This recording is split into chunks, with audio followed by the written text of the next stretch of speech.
Gaya ng budget ng Office of the Vice President, mabilis ding nakalusot sa Committee on Appropriations ang panukalang 10.7 billion pesos na budget ng Office of the President.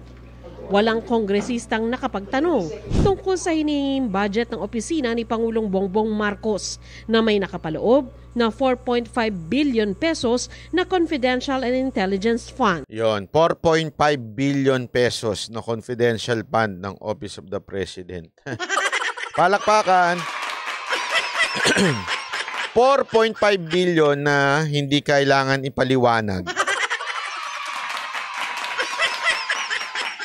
Kung saan gagamitin. Kung ito ba ay sa enrollment ng vlogger, hindi natin malalaman. Kung ito ba ay gagamitin sa mga fashion show o sa mga party, hindi natin malalaman. Kung ito ba ay gagamitin sa troll farm, na pagtitingnan mo. Ito, gusto nyo malaman kung may troll farm o wala? Punta kayo sa Facebook ko, Banat Bay. Oh, punta kayo doon. Tapos lahat ng bumabatikos doon, yung mga madadaldal, yung mga walang kwenta, tingnan ninyo yung profile. Makikita nyo doon. Makikita ninyo doon yung mga troll farm. Yun eh. Yung mga wala man lang kaibigan, wala man lang kaano-ano, mga gunggong. Ang dami ngayon yan eh. Gimmick nila yan kasi para hindi akalain ng mga tao na hindi na nagigising ang mga tao. Sa totoo lang, napakarami niyan.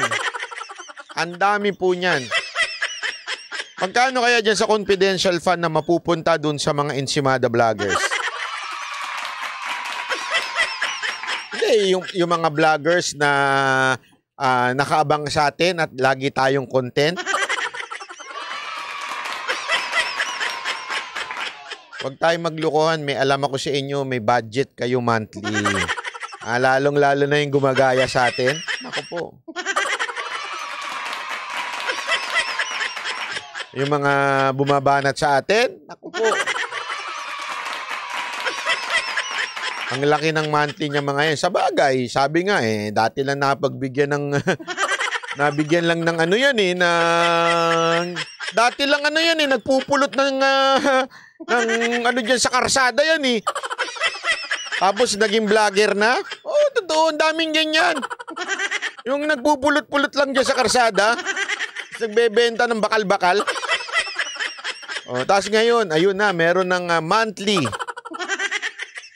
As part of a long-standing tradition and practice of the House of Representatives and the Committee on the Appropriations to extend parliamentary courtesy of the Office of the President, Mr. Chairman, may I move that we terminate the budget hearing of the Office of the President.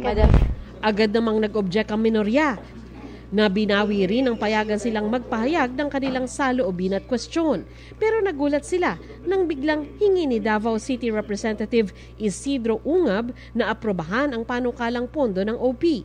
The objection has been withdrawn and therefore the motion to terminate the budget briefing of Madam the Chair, I Office object. of the President is hereby approved. No, Madam Chair. Nire-reload po natin yung deliberations. Again, we should give members the right and the time na maghabol ng kanilang mga objections. Let us just have some order in the House, please. So, Wala kayong mga ano dyan. Tuta ng presidente lahat ng mga kongresista natin Wala kayo, kahit anong gawin nyo, makabayang black tie kayo dyan. Alam mo, ito, bulok ang sistema natin Maniwala kayo sa akin, hanggang hindi magbabago yung sistema natin, bulok talaga. Kasi yung mga kongresista natin wag na tayo magmaang-maangan. Umaasa kayo sa proyekto na iaalat sa inyo. Okay? Kayo, umaasa kayo. Kanino pa ba? Sa speaker. Kung sino ano sabihin ng speaker, sunod-sunuran kayo. Wag na tayo maglukuhang mga kongresista. Kaya talagang wala mangyayari pagdating. Kaya nakita nyo, ang bilis ma-aproban pag dyan sa Kamara. Pero pag sa Senado, kahit papaano, may pagkakataon pang busisiin. Kasi sa Kamara, isa lang ang nagdidesisyon dyan Speaker of the House. Yun lang yun. Pag dinesisyonan nila, wala na.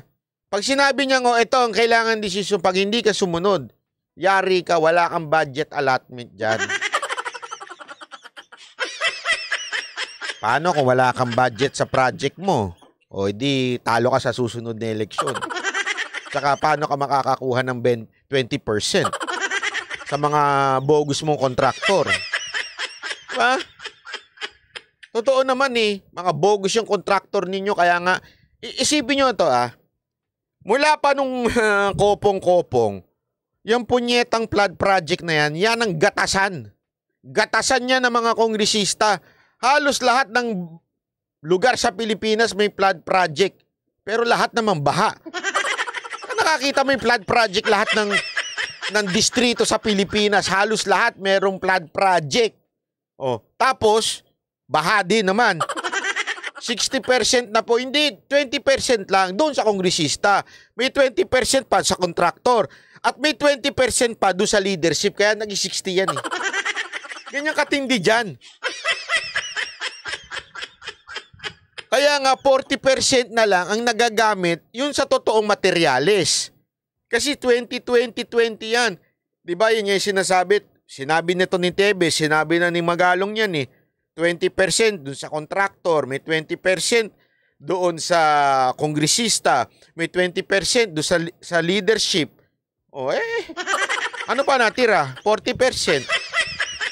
Tapos, kumain na lang kayo ng, amoy cabinet na bigas. At the point that the objection was withdrawn, then automatically the motion to terminate the budget briefing was carried. Isa sa pinuna ng oposisyon ang Confidential and Intelligence Fund ng Office of the President. Yung mahigit 4.5 billion na confidential and intelligence funds ay bahagi lang ng mahigit 1 trillion na pondo na kokontrolin ng Pangulo sa susunod na taon. Nagkakasya tayo sa mumo para sa mamayang Pilipino. Ito lang alam mo, sa totoo lang, kung gugustuhin talaga ng presidente natin at ng Pangulo ng Pilipinas na maayos ang food security ng ating mga ordinaryong Pilipino, kaya naman Ang laki ng budget ng Pilipinas Ang laki ng budget ng bawat departamento. Confidential funds, halos lahat may confidential funds na. Ewan ko ba kung sana una-una, sana matanggal na yung tradisyon na bawal questionin. Okay? Pero wala tayong magagawa. Parte yan ng kanilang tradisyon. Bawal questionin ang Office of the President at saka ang Office of the Vice President. Wala tayong magagawa dyan. Ganyan na yan. Okay? Ang problema talaga, kontrolado ng speaker yung budget ng bawat distrito. Sila ang nagdi-decide dyan. So, ibig sabihin nun, sunod-sunuran talaga sa Speaker of the House. Alam naman natin kung sino ang nag-a-appoint o sinong namimili na Speaker of the House. Walang iba kundi ang Presidente. Even if sabihin nila ang paulit-ulit, independent. Kung ano gusto ng Presidente, yun ang masusunod. Kaya kalokohan yung separation ng power ng legislative at saka ng executive. Kalokohan yun, di yun totoo. Mapakalabo niyan. Kitang-kita natin ngayon yan Kaya nga, imposible imposible talaga na makagalaw ng independent ang bawat kongresista kung nakadepende yung kanilang project sa speaker. Kung talagang gugustuhin naman ng Pangulo na magkaroon ng sapat na budget para matulungan ng mga magsasaka, suportahan ng magsasaka, kaya. Isipin mo yung confidential pa, ang laki nun, 4.5 billion. Anak naman ng wewe, ewan ko sana naman magising-gising na tayo mga Pilipino. Ewan ko nga feeling ko nga magigising pa kaya mga Pilipino? Ako nagtatanong lang naman, hanggang kailan po ba kayo magpapabudol? Kayong mga tanso, hanggang kailan kayo magpapabudol?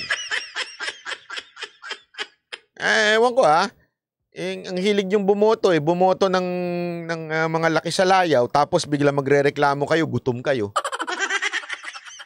You deserve it. Hindi kayo makababili ng bigas ngayon? You deserve it. Binoto nyo yan Yun ang totoo. Kaya kayong mga, pasensya na sa mga tanso na bumoto kay Marcos. Abay, ito lang masasabi ko sa inyo, you deserve it. Hindi kayo makabiling bigas? You deserve it. Namamahalan kayo sa presyo? You deserve it. Binoto nyo eh, di ba? Ginusto nyo yan eh. Oh, ididikdik ko sa inyo, ginusto nyo yan. Kayong mga tanso, ha? Kayong mga oo, ikaw na nanunood na tanso. Ngayon, binoto mo si Marcos, di ba? Oh, you deserve it. You really deserve it. Maghirap ka, ha? Magpakahirap ka pa. Bakit? Binoto mo yan eh. Ginusto mo yan, di ba? Oh. Ngatain mo, namnamin mo, binoto ko kasi to, kaya wala akong karapatang magreklamo. Tandaan niyo yan. Ha? Ulitin ko para sa mga tanso. Sa mga tanso, ulitin ko sa inyo. Yung mga bumoto kay Marcos, wala kayong karapatang magreklamo kung mahal ang bilihin. Tagaan nyo sa pagbumuka niyan. You deserve it.